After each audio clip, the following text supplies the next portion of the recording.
Okay, so Yip Man. Yip Man was born in 1893 to a wealthy merchant family living in Foshan, an old town in southern China, at that time famous for its porcelain.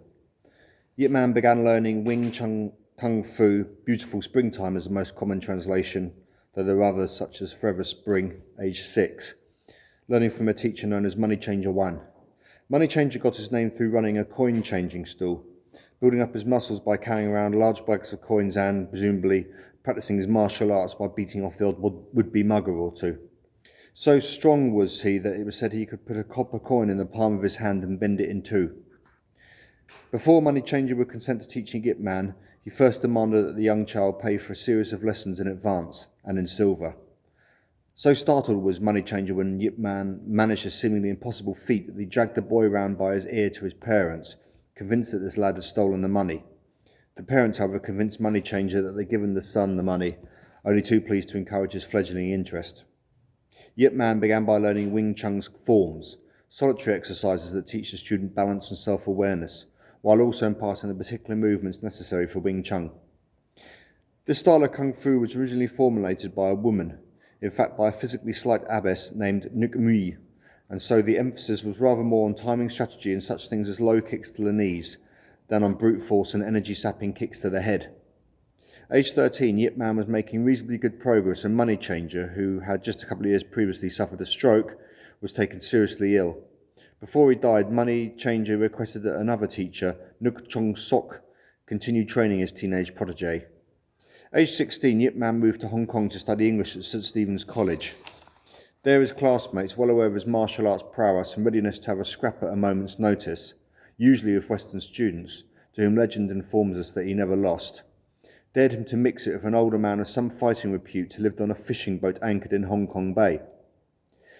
This Yip Man did, only to be soundly thrashed in just a couple of moves. The older man then unceremoniously deposited the student into the sea. Crawling back out of the water, Yip Man again went to attack the man, only to meet with exactly the same fate. And again, and again. All right, said Yip Man finally, soaking wet and beaten black and blue. I'll admit that you're too good for me. What's your name? Lung Bik, replied the older man, fetching his beaten adversary a towel from out of his boat. And yours? As they forged a slightly friendlier relationship, it was decided that Yip Man should study under Lung Bik, and study he did diligently for nigh on 8 years. Finally, Yip Man said farewell to his teacher and returned to Foshan, aged 24. There he showed the other Kung Fu students some of what he'd learned from the fighter in Hong Kong, only to find himself being branded a traitor for the way he'd forsaken the usual ways of training. What you've learnt is useless to the students, and even some of the teachers mocked him, until Yip Man, his patience exhausted, used his fists and feet to make them retract their comments. To earn a living, Yip Man became a policeman, earning a fair amount of local fame after he tore the gun from the hands of a would-be cop killer. He also taught a number of students, with Wing Chun tradition decreeing that he keep his classes small, only teaching those who he deemed most worthy, right up until the occupation of China by Japan. Yip Man made himself none too popular with the invading force by refusing to teach their troops Wing Chun. Due to this, he suffered a certain amount of ill treatment, and was saved from starvation only because his friends gave him illicit gifts of food. You've pretty much saved my life, Yip Man said gratefully to one friend. If there's anything I can do for you, you've only to say. Well, said the friend thoughtfully, there is one thing. You know I have a young son who is interested in learning Kung Fu. So Yip Man was again able to give some lessons, only this time he did so in total secrecy, hiding what he was doing from the Japanese forces by teaching the young boy in a disused cotton mill.